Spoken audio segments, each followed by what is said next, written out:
Ние, се извинувам, немаме градоначалници, се извинувам на тие што се стварно градоначалници, ние имаме локални шерифи.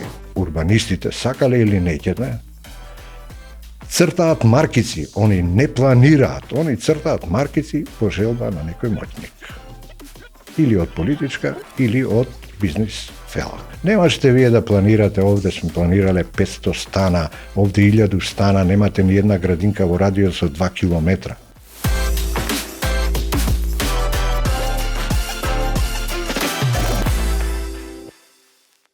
Здраво, ова е подкастот за секого по нешто на Сакам да кажам МК. Јас сум Ана Антевска, а денеска ќе разговараме со архитектот Миодраг Радонјич Бато. Здраво, Бато, како сте? Добро сум, фала, благодарам на повикот. Вие имате богата кариера зад вас. 50 години сте во оваа област. И сега 50 години потоа, како го гледате урбанизмот во Скопје? Особено нели во Скопје, што се случува денеска? Одма почнувате со најделикатното прашање. Сега општа тема е урбанизмот и случувањата во градот во врска со урбанизмот. Што да кажам, како го гледам? Има неколку проблеми кои за мене се многу битни. Најбитно е тоа што урбанизмот од наука се претвори во една, како да кажам, дејност која е во служба воглавном на некој кој се заинтересирани за урбанизација на просторот, што е за мене катастрофално. Основно во однос на тоа, ако веќе треба да правиме некоја паралела во однос на тоа како се работело и што се работи сега, разликата е во тоа што во тоа време постоело и сега постои некој правила на урбанизмот. Реков дека тоа е наука и не само наука урбанизам, него тоа е мултидисциплинарна наука која опфаќа многу други струки, као, ќе кажам само неколку, сите можни фази, да кажеме, и од инсталации, и од патишта, и од инфраструктура комплетно, социолози, психолози, демографи, економисти, така да сето тоа се работело врз основ на анализи кои се правени од сите тие као посебни студии. Значи, тие биле посебни студии за одреден простор, кои после тоа на некој начин се сублимирале и се добивал еден урбанистички план. Кратко да кажам, за да не должам за тоа, пошто многу има за тоа да се раскажува, основно е што тогаш општините, или да кажам, државата ги водела тие урбанистички планови, ги инвестирала тие урбанистички планови и на некој начин после тоа и ги реализирала. Битно е да се каже дека тогаш навистина се почитуваше мислењето на струката, што е многу битно. Денеска имаме друга ситуација. Ние сме доведени во ситуација да се дозволи да приватни инвеститори бидат инвеститори на детални урбанистички планови, што за мене не е логично. И се цртаат деталните урбанистички планови според нивните желби и потреби. Така да, ако некој, било кој, е приватен инвеститор и инвестира во некој урбанистички план, значи во главно, да не кажам у 99% случаи, урбанистичкиот план ќе биде према желбата на тој што го инвестира планот, што не е логично.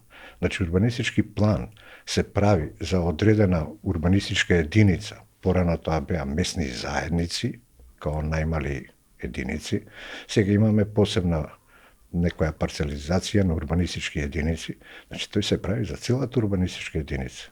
Првенствено се прави за жителите кои живеат тамо. Значи, не можеме ние да цела една урбанистичка, да кажеме, единица, која може да има 3-4 илјади жители, да го подведеме само под интересот на некој поединец. Не викам ја дека не треба да градежништвото се развива и не значи дека не треба да се остварува добивка, да се тој капитал врти, да може да се развива тој простор. Меѓутоа, првенствено урбанизмот има основна поента на урбанизација на простора да се обезбеди хумано живење. Тоест, да, во самиот простор на прво место се стават општите и јавните интереси. А сето друго да се прилагоди и да се ориентира во однос на тоа на кој начин ние ќе го подобриме живењето во целиот простор. Во моментов, ја мислам дека не се води воопшто интерес за хуманиот начин на живот. Некако одеднаш станаат првен инвеститорите, па после останатите да се кренат зградите, а не е важно за другата инфраструктура и за жителите. Не е важно дали има градинки, дали има школи, дали има соодветна инфраструктура за тие луѓе да излезат од тие згради и да повторно влезат во домовите. Например, еве како ќе влезат луѓето во домовите на Holiday Inn зградите што се градат, на онаа постоечка сегашна инфраструктура која ќе се изградат толку згради. Или каде ќе одат да учат децата во градинкине, во која градинка ќе учат децата во зградите во Лима, кога таму се планираат само згради, а нема никаква друга дејност, односно градинка или школа. А и сега знаеме дека во градинките веќе нема место за децата. Да. Па тоа е она на почеток што го кажав кратко. Кога се правеа урбанистичките планови порано, да кажам пред 90-тите, се одеше по тие нормативи кои се одредени, кои беа зацртани на повисоко ниво. Само као пример ќе кажам дека на одреден број жители требаше да има 2 градинки, местна заедница зборува, дека треба да има едно основно училиште, дека градинката не смее да биде оддалечена од сите точки на просторот, не смее да биде оддалечена повеќе од 250 метри, за да може пешки да се однесе детето во градинка, дека школото треба да биде во рамки на 500 метра оддалечено, за да може децата да идат и сами во школа, да идат на безбеден начин. Значи, тоа се само некои услови. Најважниот услов во урбанистичко планирање е густина на населеност. Таа густина на населеност варира во зависност од тоа за која средина, за каква населба се работи. Меѓутоа, имаме густини. На времето имаше, сега више тоа никој не го почитува. Како може тогаш да помине тој детален урбанистички план ако не се почитува густината, што е нели рековте основата во урбанистичкото планирање? Па ја да ви кажам како. Вие знаете подобро од мене како, така да ја не објаснувам многу, ама ќе кажам нешто и за тоа. И сега сакам да кажам, ако вие имате некоја густина која у некој, да кажеме, делови на домување, кај што повеќе имаме индивидуално домување, иде од 200 до 300 жители по хектар. Во поцентралните делови иде и до 500 и до 600.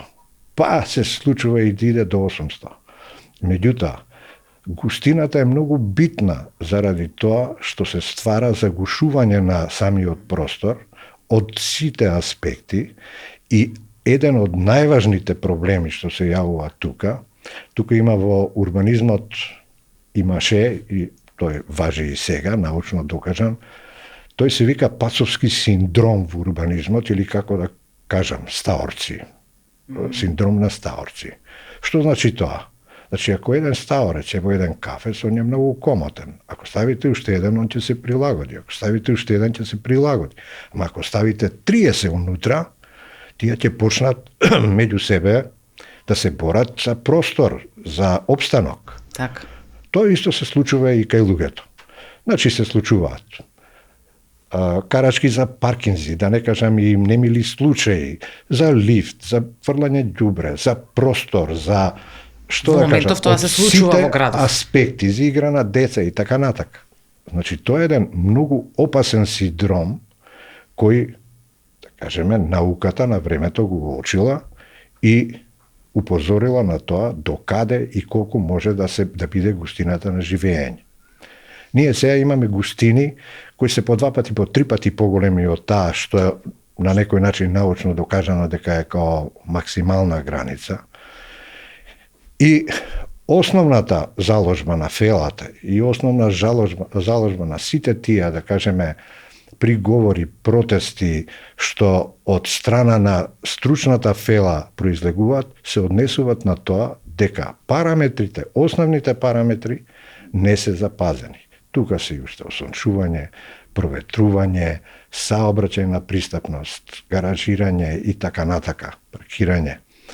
Така да, тоа е голем проблем, али проблем е баш ради тоа што уште една ќе потенцирам, се прават плановите према нарачка, не се прават плановите према потребите за развој на населеното место, на единицата урбанистичка и така натака. Затоа што целта, уште една ќе повторам, е хуманизација на просторот, не дехуманизација на просторот.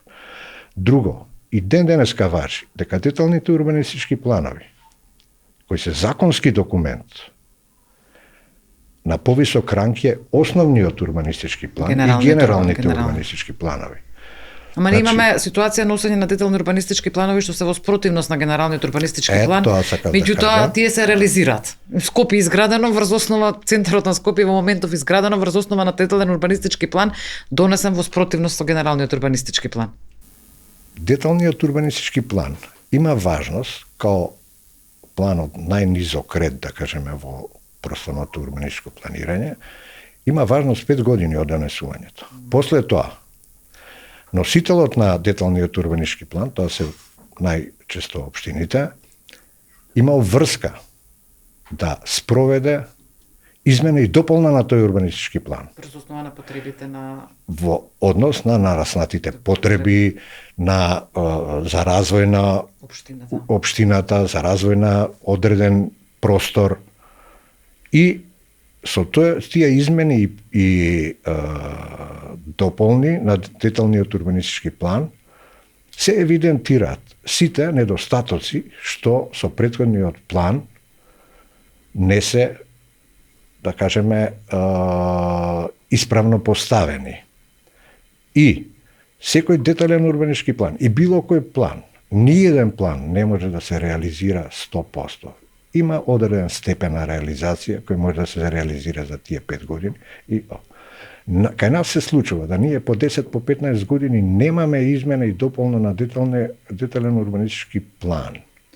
И тогаш доаѓа одреден инвеститор и вика многу убав простор, јас ова ќе финансирам да се урбанизира. Не е тоа. Тоа не е политика на урбанизација, тоа е многу стихи. Што доведе до ваквиот начин на планирање на градот, на општините, на носењето? Кога започна се тоа? Како се има ли враќање назад од ова? Пошто сега кога е даден некој детален урбанистички план на јавна анкета, што велите вие дека треба да се ревизира на секои 5 години, кај граѓаните одма се создава неверување дека не е добро да се... Граѓаните не сакаат да се менуваат деталните урбанистички планови. Јас сум одела на полно јавни анкети, они не сакаат, очу се плашат дека со таа промена на деталниот урбанистички план некој инвеститор или некој приватен, бизнисмен, ќе добие простор за да гради трговски центри, згради.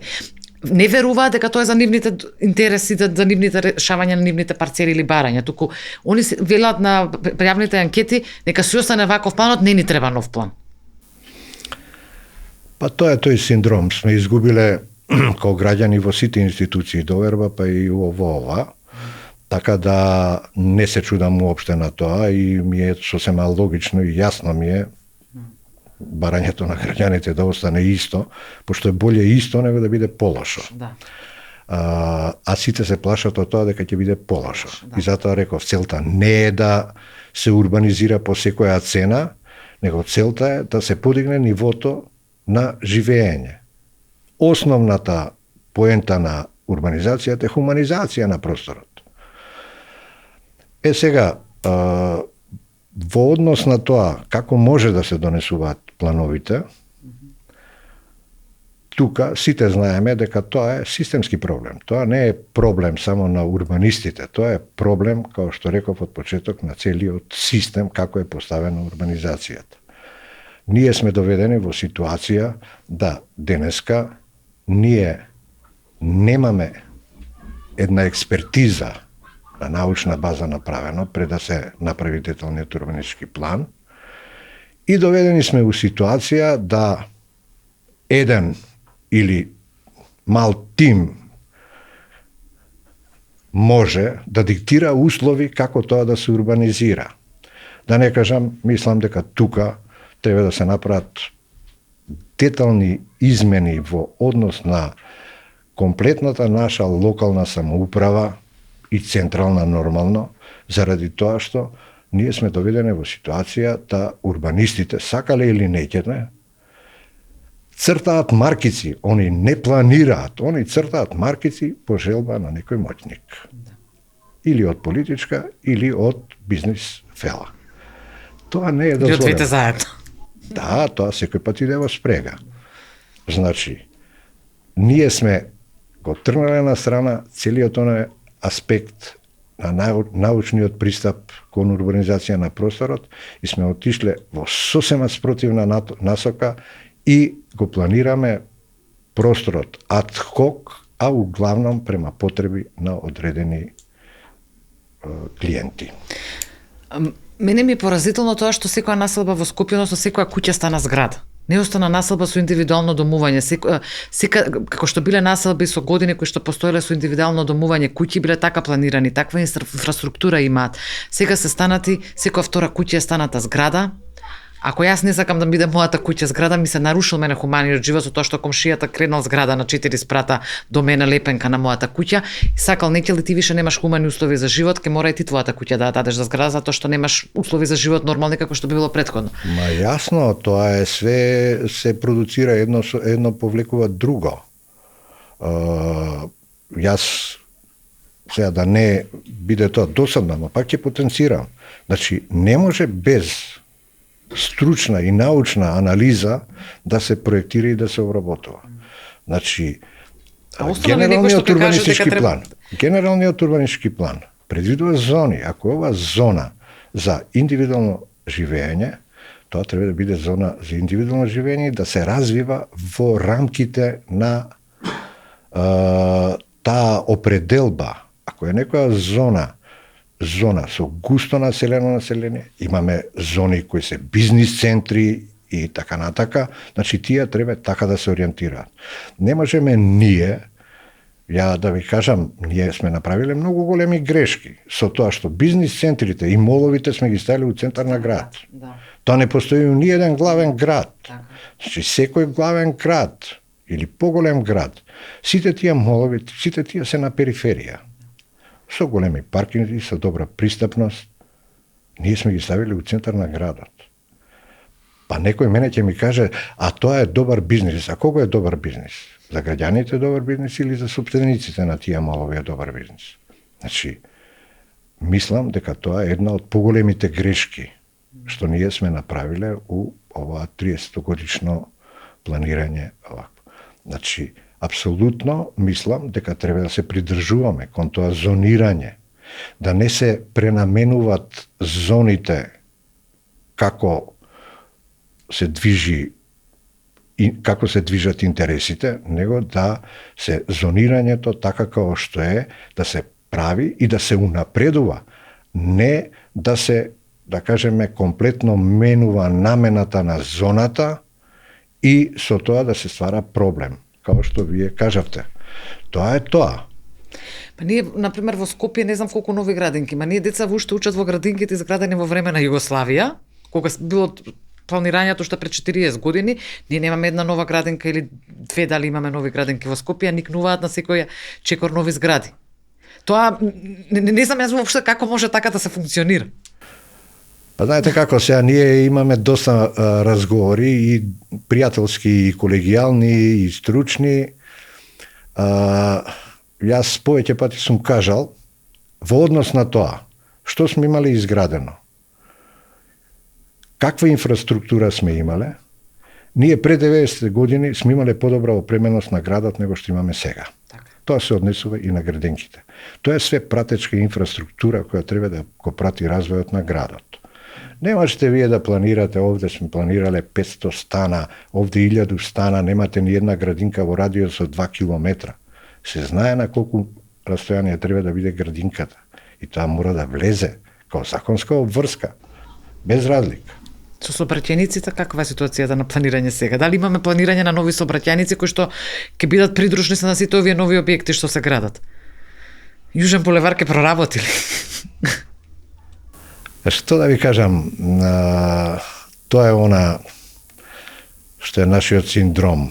ние сето тоа што било порано планирано и што на некој начин било на научна база поставено, сме го занемариле на рачун на интереси. Јужен булевар е за мене едно од најзначајните прашања во градот. Најклучната саобраќајница во градот. Таа беше испланирана. Јас сум работел у Републички завод за урбанизам и сум ги работел тие простори низ кои поминува Јужен булевар, детални урбанистички планови. Јужен булевар беше направен од страна на Гранит, кој беше као најспециализирана организација за проектирање на ниско градба, беше проектиран до детали, главен изведбен проект со сите можни елементи кои треба да се вклопат при изградба. Тој Јужен булевар требаше да ја поврзе петлјата, клучката, како сакате кажете, кај Сарај, после Сарај, и требаше да излезе Зелениково Орешени и да се приклучи на автопатот за Скопје-Велес. Значи, тоа беше една транзитна сообраќајница низ градот, која не само што ќе го решеше автомобилскиот сообраќај на тие релации подолги низ градот, спојување на сите населби, затоа што Скопје во класификација на градови е лонгитудинален град, значи издолжен град. Долг е скоро 24 километра, а сега можда и повеќе. И не само колскиот саобраќај, значи автомобилскиот, него ќе го решеше и јавниот превоз. Во средината на Јужен булевар, као разделен простор или трака, како да кажам, имаше 7 до 8 метра простор, кај што врвеше брз градски воз, или шинобус, или тролебус, како сакате. Значи, тој требаше да иде на целата релација, поминуваше, значи, низ центар, пошто сепак тоа е центар, стара железничка станица, низ центар, кој и левата и десната страна на некој начин можеше да ги обслужи. Јужниот булевар, кога требаше да се гради, во времето кога ние работевме урбанистички план за кисела вода као завод за урбанизам, за кисела вода и за Охис, као голем индустријски комплекс, еден од 5 клучни, да кажам, стратешки индустријски објекти во државата,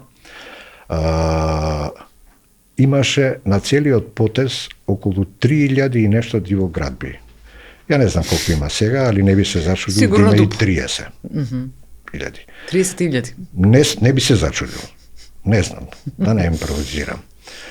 Меѓутоа... Па тоа значи проектот е целосно сакате, нема да може сега да се реализира таков проект. Апсолутно, тоа е трагедијата. Сега од Јужен булевар остана она подземна на улица, изгледа само. Што, например, не знам дали ќе профункционира. Па знаете како, ја можам да ви кажам и дека тогаш имаше и финансиска конструкција, имаше и разни понуди, затоа што тогаш финансиската конструкција, рачунете, тоа беше скоро пред 40 години, тоа е 86 година. Значи, тогаш финансиската конструкција за Јужен булевар беше $100 милиона да се реализира. Од Меѓународна банка го проценива трговски центар, кој има околу 100.000 квадрати, на $100 милиона и предложива да го земат под хипотека и да го одобрат тој кредит. Меѓутоа, тоа не беше прифатено од нашите ни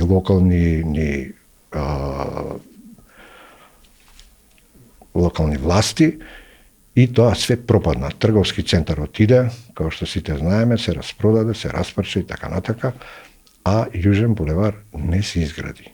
Со реализација на Јужениот булевар ќе се створува предуслови за решавање саобраќајно решение на целиот град, а поготово на централното градско подрачје кое ќе можеше значително да се ослободи од секојдневен сообраќај. Што да кажам сега, има многу работи за кои може да разговараме. Сосема друга слика ќе имал и градот, сметам дека со едно такво сообраќајно решение ако се изведеш. Апсолутно. Тоа не е оправдување, ама треба овде клучка, треба овде надземен, треба овде подземен пролаз.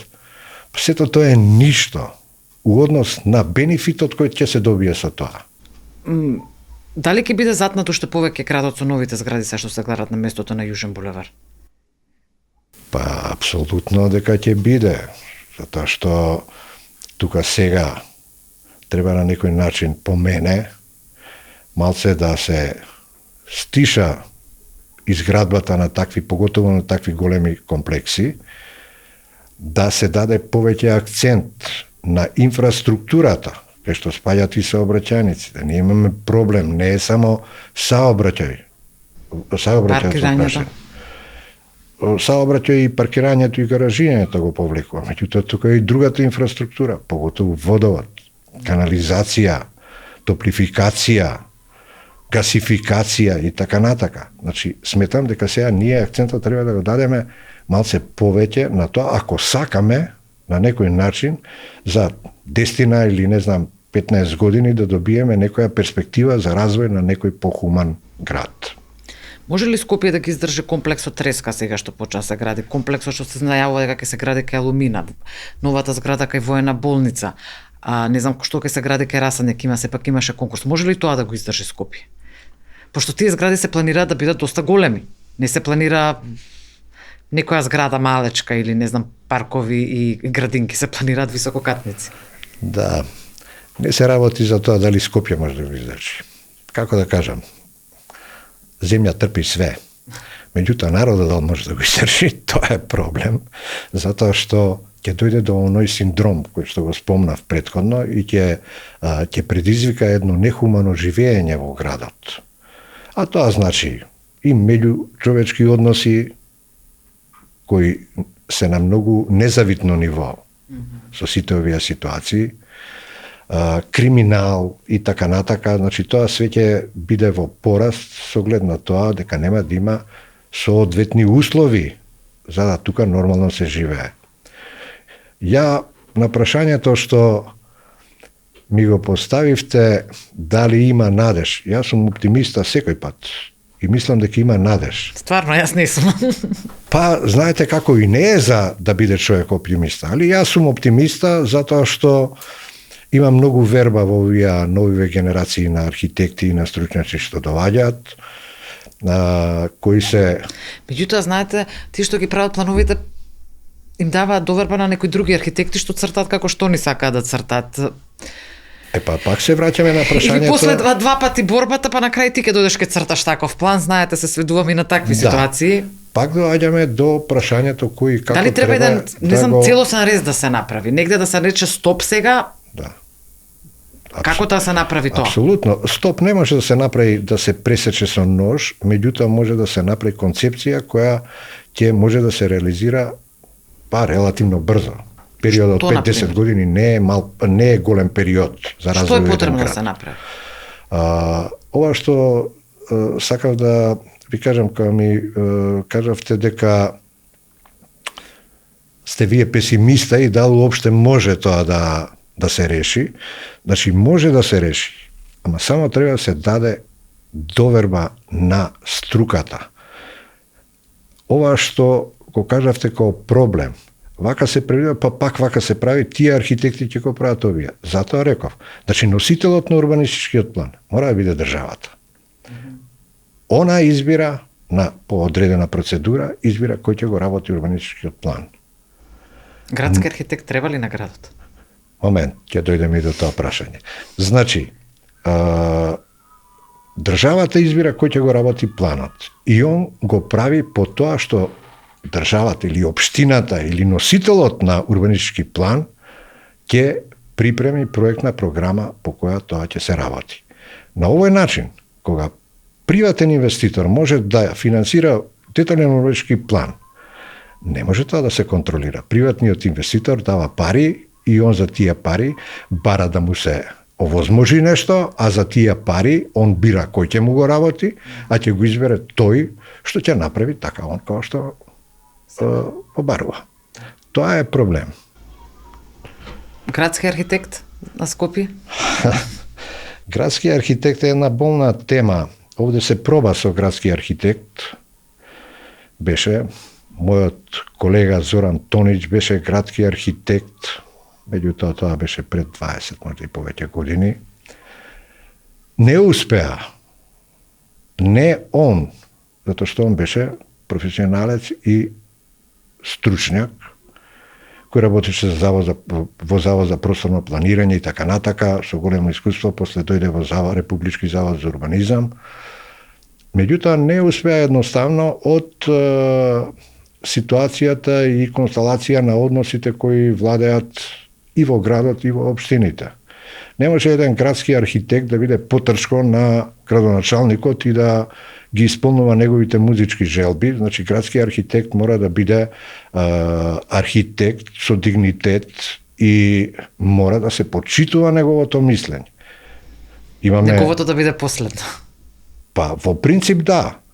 Имаме, ако сакате, малце прочитате, видите што значи градски архитект во Љубљана и погледнете што значи Љубљана денес, после 30 да, знаете си години. да ние се споредуваме со Љубљана, ама никој не сакаме да земеме нешто да направиме како што е Љубљана, сите да споредуваме Љубљана какво. Па, апсолутно, затоа што сите ги гледаат своите лични интереси, никој не ги гледа општите интереси, да кажеме. И сега, значи, во однос на тоа градски архитект, сега ќе ја спомнам, иако нема потреба за имиња, меѓутоа, госпоѓата Лилјана Поповска на Дом, тогаш беше она председател или како се вика тоа, направи еден состанок кај што беа, па бога ми, повеќе од 20 луѓе од стручната фела и она го предложи ова. Се дискутираше многу, меѓутоа ја можам да кажам што беше мојот коментар и што беше мојата забелешка. Мојата забелешка беше на тоа дека ние нема да можеме да имаме градски архитект, додека ние немаме Министерство за просторно планирање, урбанизам, архитектура и градежништво. Тоа е министерство кое е неопходно во секоја држава и сите можни држави ги имаат. Ние имаме Министерство за транспорт и врски. Транспорт и врски е подсистем во просторното планирање. Да не кажам као фаза во проектирање на еден архитектонски проект. Фаза на проектирање, електрика, водовод, канализација, така натака. Значи, транспорт и врски е подсистем кој влегува во просторното планирање. Кај што влегуваат и сообраќајници, и комуникации, и така натака, и така натака. Меѓутоа, не може еден подсистем да биде носител на една цела дејност. И тоа е нонсенс, затоа што урбанизмот на тој начин и од тогаш кога се укина Министерството, драстично се... Кога беше укинато Министерството? Не можам да се сетам точно на годината, меѓутоа тоа драстично се паднава критериумите опште на урбанистичкото планирање. Може би тоа е една од причините зашто се наоѓаме во оваа ситуација. И сега малце као анекдота, која исто тогаш ја казав, што е многу битно за споредба. Ја викав, господјо, тоа е, ама она, не викав, добро, ама тука се парите, тука е бизнисот, све е во ред. Ја разбирам дека е тоа. Меѓутоа не може да биде носечка, не може да има носечка улога. Тоа е исто како ние сега, пошто во фармацијата се парите. Да направиме Министерство за фармација, а здравството да биде некоја споредна овакво. Тоа е нонсенс, тоа е нелогично и неприродно. Истото е потполно во споредба и со ова што го кажав во однос на Министерство за урбанизам и просторно планирање, градежништво и архитектура. Така да тоа е, затоа викам, проблемот е системски. Некој треба да седне и да ги постави на права основа сите проблеми, за да може еден по еден да се решават. Не може одеднаш да се решат сите, не можеме од утре тоа да го направиме, меѓутоа да имаме стратегија и план како тоа ќе го направиме за 5-10 години и така натака до кај ќе стигнеме. Вие сте оптимисти покрај тоа што обидот за јавен конкурс за треска пропадна во кој што бевте и вие вклучен. Еве зашто сум уште ја песимист како што велите, дека сум еве еден пример од тоа. Обидот за решавање на просторот кај фабрика треска пропадна кога општината сакаше, нели требаше да се распише јавен конкурс, меѓутоа ништо не бидно од тоа, конкурсот помина, меѓутоа не се реализира. Зградите се градат.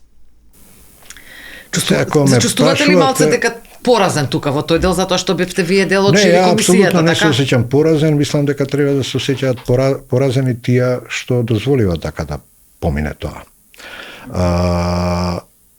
Конкурсот треска не беше целосно успешен. Во однос на тоа, кога кажувам не беше целосно успешен, во однос на тоа што интересот беше многу мал. Имаше само 3 труда. Меѓутоа, јас направив заложба И асоциацијата напред залажа да наградите двојно се зголемат.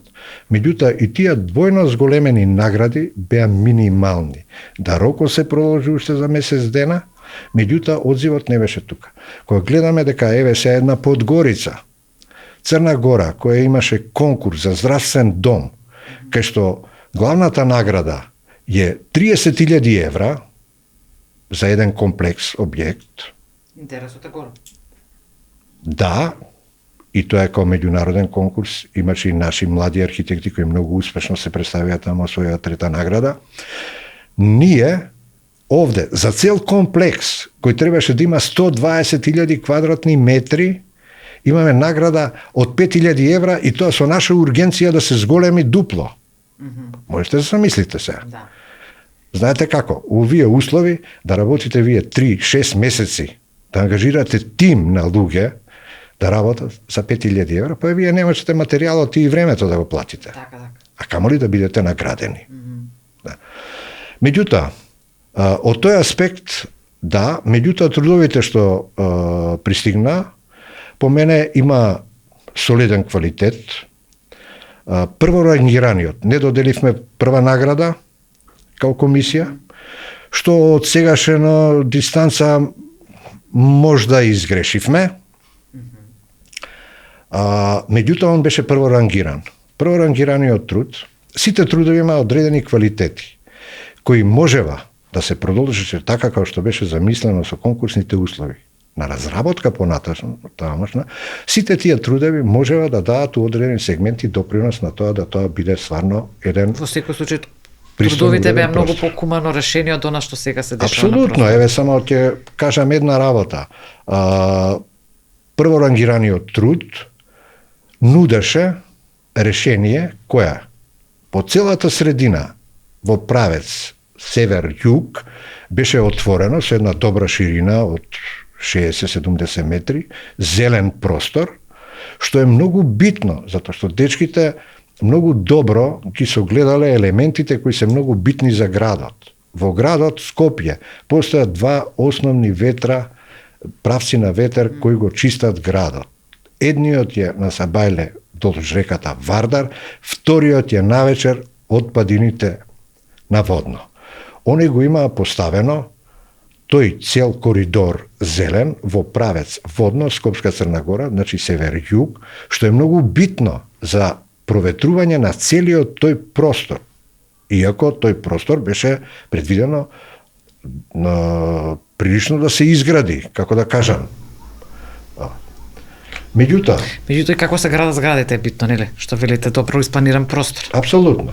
Сега, можда тука ние требавме малце да бидеме похрабри од луката, он не доби прва награда затоа што имаше неколку пропусти кои не морам да ги потенцирам, меѓутоа тоа се однесуваше во однос, имаше многу интересна поставка, тие беа во облик на една потковица блокови и имава и се извинувам за ова, има и своји интерни дворови. Така. Тука имаше мал проблем, прилазот и нарушување на интимноста на тие дворови, така некои работи во однос на архитектурата, пошто требаше да се даде и типизација на станови и малце архитектура.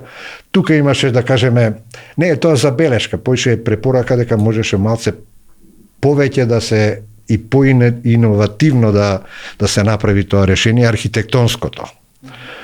Така да, меѓутоа, као основа за разработка понатака, со одредени елементи од другите трудови, мислам дека можеше да се добие еден многу солиден, многу похуман простор и да се добие приближно, да се задоволат приближно, со многу мал процент намален, да се задоволат потребите и барањата на инвеститорите и собствениците таму.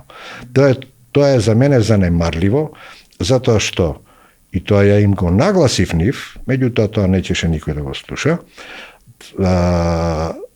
за разлика од тоа, што евентуално ќе изгубува некој процент од површината, ќе добива многу подобра организација, многу похумана населба, многу подобро паркирање, многу подобро обслужување, што ќе кренеше цената на становите, со која они тоа ќе го надокнадева повеќе кратно. Реални ли се сега цените на становите што се движат и до 2000 евра квадрат во центар? Па ја не можам да дискутирам сега за цената становите, затоа што тоа е исто сложена проблематика, врзано е со сите можни поскупувања и енергенци, и кризи, и инфлации, и така натака, поскупување на сите материјали, а особено поскупување на работната рака, затоа што денеска е проблем да се најде квалитетна работна рака и квалификувана, затоа што секој што имал можност и што имал одредена квалификација отишол на подобро место. Така да тоа е проблем. И тука е тоа исто, да кажеме, тема за анализа и тоа е една тема за која потребна една нова емисија. А ова што сакавте да ми кажете, зашто не се реализирало тоа и зашто други работи не се реализирале, пак доаѓаме на моментот на спрегата бизнис и политика, затоа што сметам дека сепак ова што остана вака, иако е докажано, не само што е докажано, него и со аргументи потврдено, дека тој детален урбанистички план, зборувам за Треска, највише сум запознат со тоа, дека е спротивен на одребите на генерални урбанистички план, кој е, да кажеме, повисок ранг од деталниот. Тоа е као, да кажеме, Основен суд и апелација или не знам која споредба да дам, пошто не сум правник, меѓутоа тоа е нешто што е повисоко. И чиви одредби, апсолутно, по закон, мора да се почитуваат. Што да се направи прво са овој хаос во Скопје да престане и не знам, да почнеме да го градиме градот од поново. Не знам, како да почнеме да имаме хуман начин да живееме. Дали е можно тоа да се случи покрај сето ова сега што е изградено? Па знаете како да почнеме? Од кај да почнеме? Што да направиме? Од кај да почнеме? Значи, као прво, тие што го водат градот и тоа што одлучуваат од најдолна до највисока инстанца на власт, прво треба да сватат дека ние сме во хаос. Кој ќе сватат дека сме во хаос? Мислите дека не сватиле? Знаете како? Они може да сватиле, али мислат дека народот не сватил. Па дека може да се продолжи така. Јас мислам дека кога ќе се свати и кога ќе се заклучи дека стварно сме во хаос, да тогаш со помош на стручната фела, кога зборувам стручна фела, не мислам само на архитекти, урбанисти, овие инфраструктура и така натака. Значи, од сите аспекти. Сообраќај апсолутно. Меѓутоа, тука сметам и на социолози, сметам и на психолози, сметам и на културни работници, поготово на демографи. Ние немаме демографска политика за развој на градот. Овде се гради толку многу, рашунајќи на тоа дека луѓето од натрешноста ќе дојдат и ќе купуваат станови. Значи, немаме она политика на равномерен развој. Се заборави. Значи, сето тоа е врзано. Ја разбирам дека луѓето, тоа се миграцијски процеси кои се нормални. Луѓето од помала средина сака да идат у поголема. Меѓутоа, тоа треба да биде организирано. Значи, првенствено, основните услови треба му се пружат тамо кај што живее, па после тоа, ако треба, за некои повисоки цели или некои повисоки барања да се помине на друго место.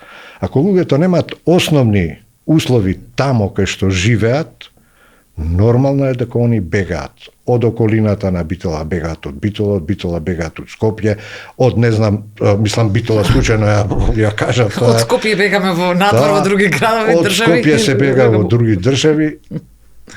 Сето тоа е последица на тоа што сето тоа е бегање. Да, сето тоа е последица на тоа што не се планира тој регионален равномерен развој и не се планира демографски населението. Ние немаме демографска политика. Ние имаме Скопје кој за последните 20-30 години се дуплира со жители. Тоа не е нормално. Апсолутно. Она што рековте, дал ќе издржи. Значи, тука е проблем инфраструктура, проблем сообраќајници, канализација, водовод, електрика, гасификација, топлификација и така натака.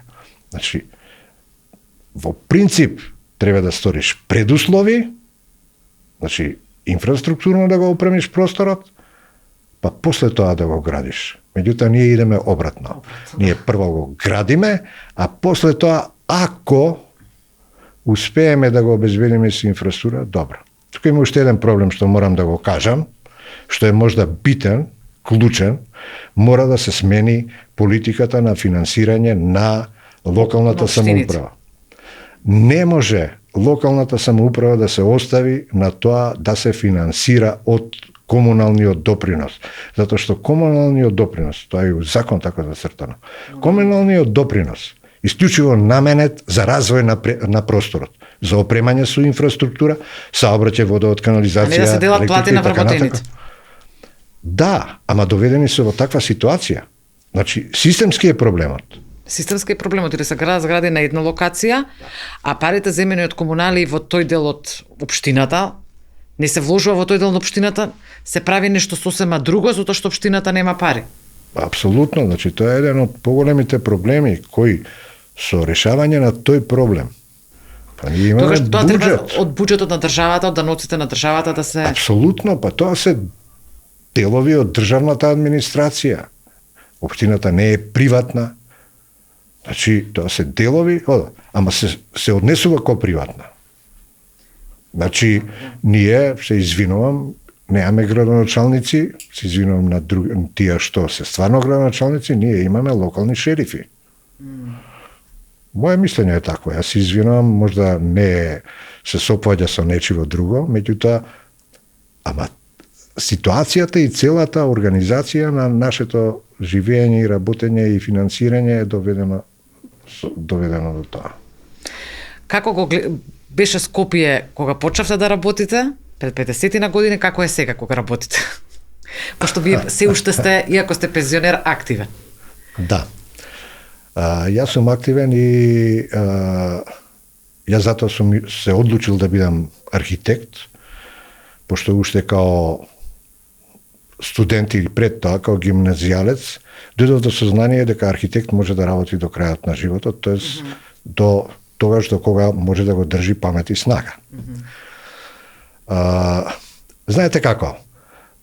Многу е неблагодарно да се прават споредби, како било тогаш, како било сега, затоа што, кажав, најосновно е тука што се изгуби доверба во струката, тоест не се изгуби доверба во струката, него струката се маргинализираше. Тргната е на страна. Тргната е на страна. Тоа е во сите области, не е само во урбанизмот. Тоа е во сите области. Да не збориме, да не кажувам и да не повторувам нешто што сите го знаат, сега побитно е да си партиски овакво него да си стручен. Што е нонсенс. Нонсенс е за развој на државата, нонсенс е за сите, па и за тие што партиски се вработиле. Е негативно. Има една анекдота, а тоа е точно. Не викам дека тогаш немало.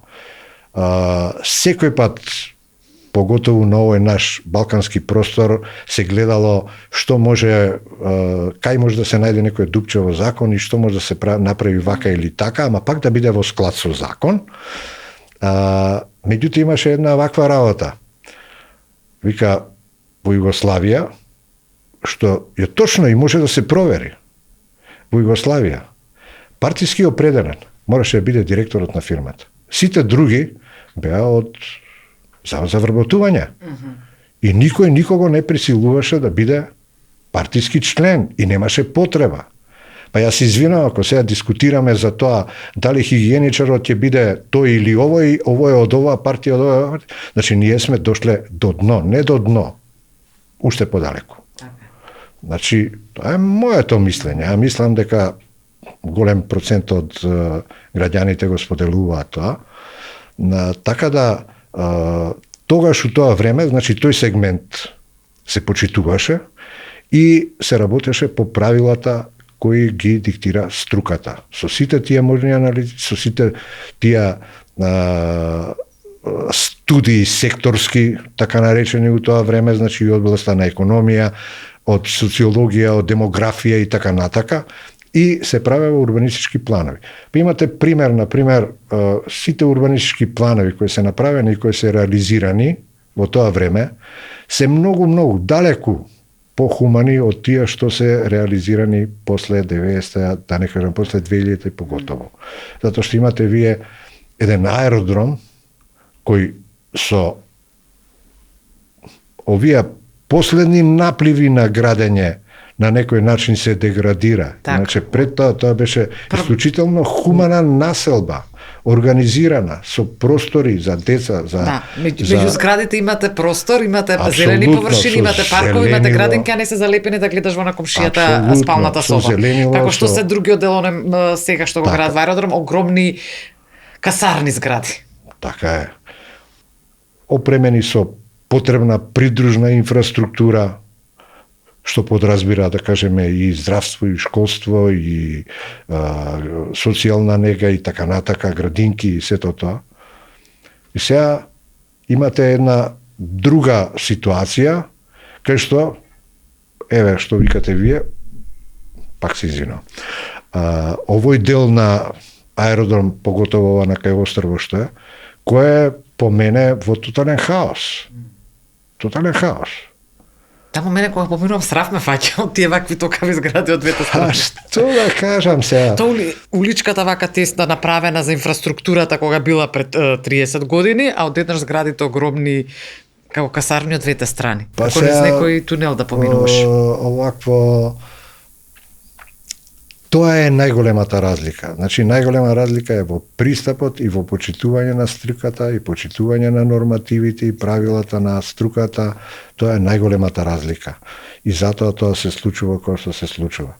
Да сега, ајде мала дигресија, тогаш имаше и една да кажам содржина која се предвидуваше во склоп на тие местни заедници, кај што реков мора да има 2 градинки, едно основно училиште и така натака. И воглавно се предвижуваше тука и еден локален центар. Во зависност од тоа која големина е местната заедница, се сразмерно се димензионираше и тој локален центар. Меѓутоа, тој локален центар по програма мораше да содржи се од основно снабдување, од основна услуга, значи мораше да има снабдување на дневно ниво, мораше да има снабдување на некое, да кажеме, неделно или месечно ниво, мораше да има пошта, банка, амбуланта, до сите можни занаеднички услуги, од фотограф до фризер, до саачија, чевлар и така натака. И за сите нив имаше условно. За некој имаше 20 квадрата површина, за некој 200. Меѓутоа, тој локален центар беше и се предвидуваше ради тоа, за да се растерети главното централно градско подрачје, за да може основните дневни дејности да се вршат во дневни потреби да се обслужуваат тука, а нормално оние што се други услуги као што се театри, кина, културно-уметнички настани и така натака да може да бидат на повисоко ниво. Тоа сега ние го немаме. Ние го немаме. Вие имате нов комплекс во кој може да има некоја продавница, обавезно кафана и обавезно коцкарница. Па јас се извинувам. Да. Мислам, тоа не е планирање. Така. За крај, има ли надеж за Скопје? Па ја ви кажав дека јас сум оптимист и дека сметам дека има надеж. Највише сум оптимист заради тоа што еве рековте дека сум активен, прилично комуницирам со помладите колеги и таа верба во нив као некоја помлада генерација која би требало да биде носечка и веќе станува носечка, сметам дека они тоа може да го изнесат и дека може да допринесат да ние ги смениме работите. Меѓутоа, прво треба да сватиме дека ние сме на погрешен пат и да видиме каде ни е патот. И да си го признаеме тоа. Да. Ви благодарам, Пат. И исто така.